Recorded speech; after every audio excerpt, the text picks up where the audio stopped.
দেখেন, এটা হয়েছে যে প্রায় 17-18 বছর একটা একেবারেই একটা আপনার রেজিমেন্টেড গভর্নমেন্ট, একটা কর্তৃত্ববাদী সরকার, তাদের রাষ্ট্রকে পুরোপুরি নিয়ন্ত্রণে নেওয়া, রাষ্ট্রের সমস্ত প্রতিষ্ঠানগুলোকে ভেঙে দেওয়া, রাষ্ট্রের গণতন্ত্রের যে মূল যে বিষয়গুলি স্তম্ভগুলো ছিল সেগুলোকে ভেঙে দেওয়া, সোজা কথায় একটা পুরোপুরি একটা ফ্যাসিবাদী শাসন চালু করার ঘটনাটা ছিল।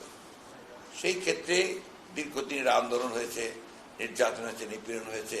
এরপরে আপনার ছাত্র জনতা অভ্যুত্থানের মধ্য দিয়ে একটা পরিবর্তন হয়েছে।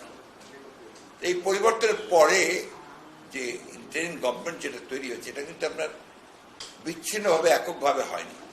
এটা আলোচনার মাধ্যমে, এবং আপনার এখানে আমরা রাজনৈতিক দলগুলো জড়িত ছিলাম, ছাত্ররা জড়িত ছিল, ছাত্রদের নেতারা জড়িত ছিল, সেনাবাহিনী ছিল।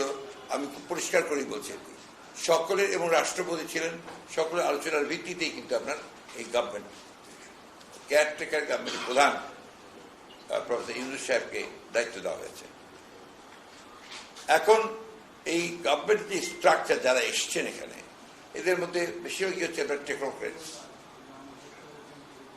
ব্যুরোক্রেটস, একাডেমিশিয়ানস, আছেন দুজন ছাত্রনেতা, আর কিছু এনজিওর কিছু কর্মকর্তা। এখানে যেটা সবচেয়ে বড় ল্যাকিং, সেটা হচ্ছে একটা পলিটিক্যাল যে একটা আপনার বিষয়, সেটা কিন্তু একটা ল্যাকিং আছে। এটা কাভার আপ করা যায় একমাত্র যদি regular time to time political পার্টিগুলোর সঙ্গে যদি আপনার আলোচনা করা যায়, এটা একটা করা যায়। সেটা আপনার খুব বেশি সম্ভব হচ্ছে না বোধ হয়, আর কিছুটা আপনার কম হচ্ছে। বিষয়টা তো পলিটিক্যাল 100%, তাই না? পরিবর্তনটা পলিটিক্যাল, এর দীর্ঘ আন্দোলনটা পলিটিক্যাল, এর state itself is a political entity, তাই না? তো এখন সেই ক্ষেত্রে ওই জায়গাটা যদি ল্যাকিং হয়, তাহলে আপনার নিঃসন্দেহে কিছু পলিটিক্যাল গ্যাপ থেকে যেতে পারে। আর আমাদের দেশে আপনার এই ধরনের পরিবর্তনের পরে যেটা হয়, সব দেশেই হয়, একটা আপনার গভর্নেন্সে একটা সমস্যা দেখা দেয়। আপনার বিভিন্ন যে স্টেক হোল্ডার্স আছে তাদের মধ্যে সমস্যা দেখা দেয়, সুযোগ সন্ধানীদের মধ্যে একটা সুযোগ ব্যাপারে আসে, কেউ আপনার সেগুলোকে সুযোগ নিতে চান।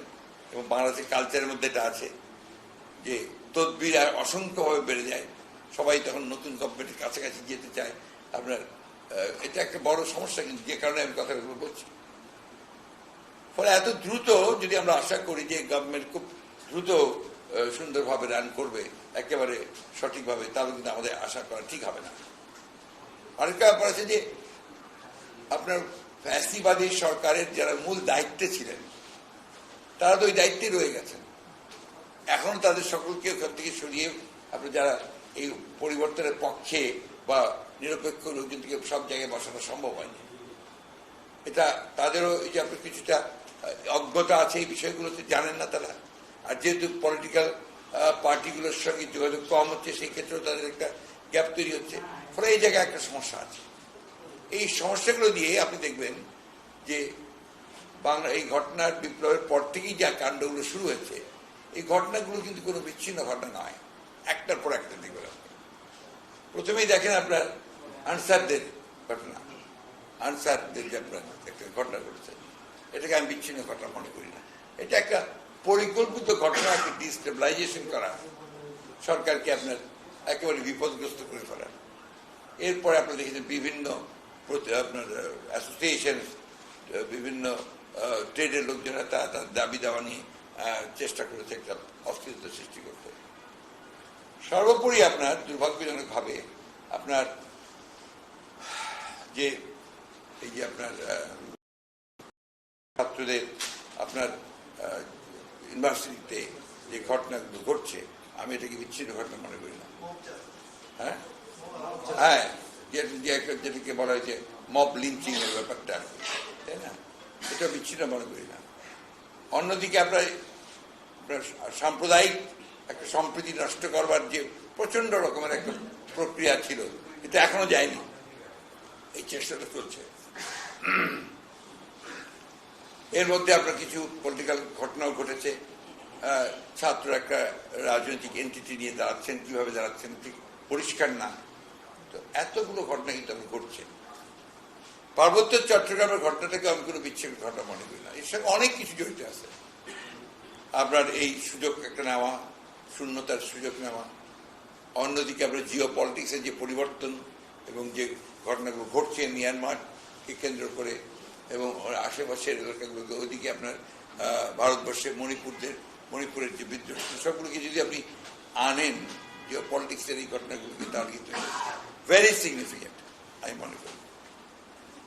সেই না এটাকে বিচ্ছিন্নভাবে দেখে এখনই কোনো কমেন্ট করাটা ঠিক হবে না। তবে আমি মনে করি যে আপনার এটা নিঃসন্দেহে একটা part of destabilising the ruling government, যেটা যার দায়িত্বে আছে তাদেরকে ডিস্ট করা, বাংলাদেশের পলিটিক্সটাকে ডিস্টেবিলাইজ করা। অর্থাৎ এখন যে প্রক্রিয়াটা চলছে আরেকটা অন্যভাবে, যে আপনার সেই যেটাকে যারা বিপ্লব বলছেন, একটা প্রতি বিপ্লবের ঘটনা ঘটানো, আপনার যে সুফল আমরা অর্জন করেছি সুফলটাকে নস্যাৎ করা, সবচেয়ে বড় কথা হচ্ছে যে একটা রাজনীতিকরণের প্রক্রিয়াকে শুরু করার চেষ্টা করা। অন্যদিকে আপনার শেখ হাসিনা পার্শ্ববর্তী দেশের থেকে যে সমস্ত কথা বলছেন, তা কতটুকু সত্য মিথ্যা আমি জানি না, কিন্তু সেই কথাগুলোও কিন্তু এখানে আপনার বড় ইম্প্যাক্ট তৈরি করছে।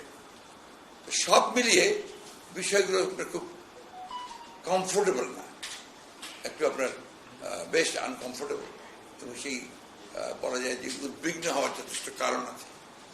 আর সেই সঙ্গে আমার কাছে মনে হয়েছে যেহেতু এদের অভিজ্ঞতার অভাব আছে রাজনৈতিক প্রবলেমগুলোকে হ্যান্ডেল করার, তাদের ডিসিশন নিতে ডিলে হচ্ছে, দেরি হচ্ছে, এই দেরি হওয়াতেও প্রবলেম হচ্ছে। যেমন আপনার গতকাল না, আপনার একটা পরশু কবে হয়েছে ঘটনাটা, গতকালই তো গতকাল মেইন ঘটনাটা ঘটছে।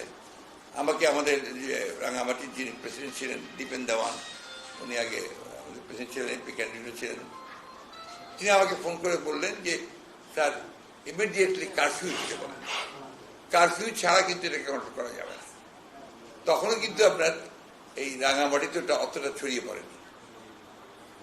তো আমার যতটুকু আমি যাদেরকে চিনি জানি, খবরটা জানানোর পরে কিন্তু কারফিউ হয়নি, ওই 144 দিয়ে চেষ্টা করেছে, কিন্তু আপনার ঠিক ইফেক্টিভ কন্ট্রোল যেটা সেটা তারা করতে পারেনি, যার ফলে এটাকে আরো স্কেল করেছে।